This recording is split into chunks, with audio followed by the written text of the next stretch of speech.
സ്വാമി നിർമ്മലാനന്ദ യോഗിയുടെ സന്തുഷ്ട ജീവിതം ഭാഗം 5. രാഗം ഒരു രോഗം. തൻ്റെ പ്രിയപ്പെട്ട മകൾക്ക് രാഗം എന്ന് ഇന്ന് പലരും പേരിടുന്നു. തിയേറ്ററിനും ആ പേര് തന്നെ കൊടുക്കുന്നു.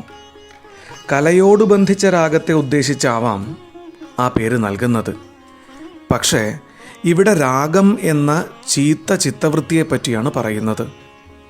രാഗം ഒരു രോഗമാണെന്ന് ആയുർവേദാചാര്യൻ അഭിപ്രായപ്പെട്ടിരിക്കുന്നു. രാഗദ്വേഷാദി ദോഷ ചിത്തവൃത്തികളാണ് മനസ്സസ്വാധീനമാകുന്നതിനും ദുഃഖിക്കാനും കാരണം. അതുകൊണ്ടാണ് രാഗത്തെ മുഖ്യമായൊരു രോഗമായി ആയുർവേദാചാര്യൻ കൽപ്പിക്കുന്നത്. ഒരു വികാരവിശേഷമായ ഒരു രാഗം സുഖസാധനങ്ങളുടെ നേർക്കുള്ള ഒരു വികാരമാണ്. ഇതൊരു രോഗമാണെന്നാണ് വാഗ്ഭട സിദ്ധാന്തം. ഇതിന് പ്രസക്തിയില്ലാത്ത വിധം സുഖസാധന സമൃദ്ധിയിൽ അഭിവൃദ്ധി, പുരോഗതി ഇവകളെ ദർശിക്കുന്ന കാലഘട്ടമാണല്ലോ ഇത്. രാഗിക്ക് സ്വന്തം ലക്ഷ്യമായ സുഖസാധനം സുഖം നൽകും എന്ന് തോന്നുന്നു. അതുകൊണ്ടാണല്ലോ ലോകത്തിൽ സുഖസാധന വാഞ്ച കാണുന്നതും സുഖസാധന സമ്പാദനത്തിന് ലോകം തന്നെ പരക്കം പായുന്നതും. ആശിച്ച ചിലതെല്ലാം അനുഭവിച്ച ശേഷം പുത്തൻ സുഖത്തിന് വേണ്ടി വീണ്ടും പായുന്നു. തത്ഫലമായി ഭയങ്കരമായ രോഗാവസ്ഥയിലെത്തുന്നു. തങ്ങളുടെ രാഗത്തിന് വേണ്ടതൊക്കെ സമ്പാദിച്ചു കൊടുക്കാനാണല്ലോ ലോകം വ്യഗ്രതപ്പെടുന്നത്. അപ്പോൾ രാഗം എത്ര ഭയങ്കര രോഗമാണെന്ന് മനസ്സിലാകുന്നില്ലേ? മാനസികമായി മനുഷ്യൻ എത്രമാത്രം ഭയങ്കരമായ രോഗാവസ്ഥയിലാണെന്നോ? ശാസ്ത്രത്തിൻ്റെ പുരോഗതി മുഴുവനും സസൂക്ഷ്മം പരിശോധിച്ചാൽ കേവലം രാഗചികിത്സ മാത്രമാണത് എന്ന് കാണാൻ കഴിയും. ആധുനിക പരിഷ്കാരം അത്രയും രാഗചികിത്സ തന്നെ. ആരോഗ്യ സംരക്ഷണത്തിനായിട്ടല്ലേ അല്ല, രോഗചികിത്സ. എന്താണ് ഈ രോഗം? നിരങ്കുശമായ വിഷയാഭിലാഷം തന്നെ. വിഷയങ്ങളോട് ബന്ധപ്പെടാതെ ജീവിക്കാൻ സാധിക്കുമോ?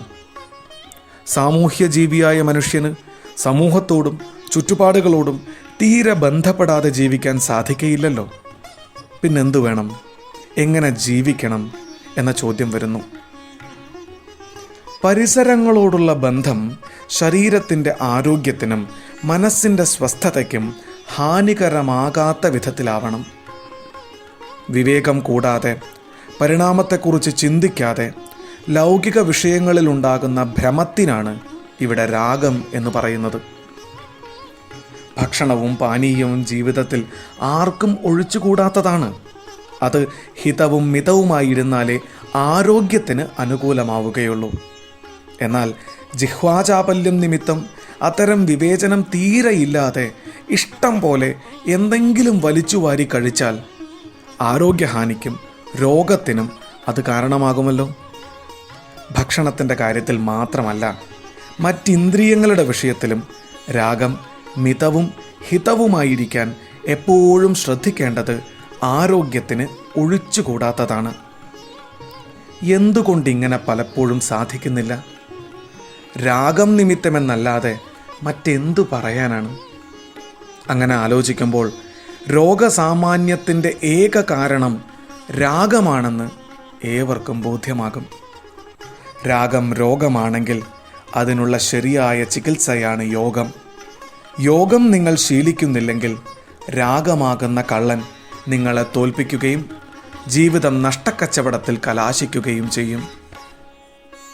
അസ്വസ്ഥതയും ആത്മഹത്യയും ആഗ്രഹിക്കുന്നതെല്ലാം ഉണ്ടെന്ന് വിചാരിക്കുന്ന ആളുകൾ പോലും മാനസികമായി അസംതൃപ്തരും അസ്വസ്ഥരുമായി കാണപ്പെടുന്നുണ്ട്. വിവരിക്കാൻ കഴിയാത്ത എന്തോ ഒന്ന് മനസ്സിനെ ചഞ്ചലവും അസ്വസ്ഥവുമാക്കുന്നു. സമ്പത്തും സ്ഥാനമാനങ്ങളും ബന്ധുബലവും ജീവിത സൗകര്യങ്ങളും വേണ്ടുവോളമുള്ളവരും മാനസിക അസ്വാസ്ഥ്യത്തിന് അധീനരാണ്. മാനസിക സ്ഥിതി അസ്വസ്ഥമായിരുന്നാൽ ആരോഗ്യവാന്റെ ആരോഗ്യം കൂടി തകരുന്നതായി മനഃശാസ്ത്രജ്ഞന്മാർ പറയുന്നു. അമേരിക്കയിലെ ഒഹായോ എന്ന നഗരത്തിലെ ഒരു വ്യവസായ പ്രമുഖൻ മനസ്വസ്ഥത കിട്ടാതെ വിഷമിക്കാൻ തുടങ്ങിയിട്ട് കാലം കുറയായി. ഒടുവിൽ അയാൾ തൻ്റെ കോടിക്കണക്കായ ധനം മുഴുവനും അവിടുത്തെ ഒരു കന്യാമഠത്തിനും പള്ളിക്കുമായി ദാനം ചെയ്ത് ആത്മഹത്യ ചെയ്ത് മനഃശല്യത്തിൽ നിന്ന് രക്ഷ നേടിയതായി ഒരിക്കലൊരു പത്രവാർത്ത കാണുകയുണ്ടായി. എനിക്കെന്തോ മനസ്സിന് സുഖവും ജീവിതത്തിൽ തൃപ്തിയുമില്ല, ഞാൻ ഈ ജീവിതം ഇഷ്ടപ്പെടുന്നില്ല എന്നൊരു കുറിപ്പ് അയാൾ എഴുതി വച്ചിരുന്നു പോൽ. അയാൾക്ക് തിന്നാനും കുടിക്കാനും സുഖിക്കാനും ഒരു കുറവും ഉണ്ടായിരുന്നില്ല.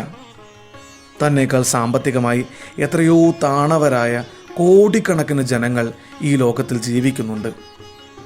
അവരാരും പൂർണ്ണ സുഖവാന്മാരോ സംതൃപ്തരോ അല്ല.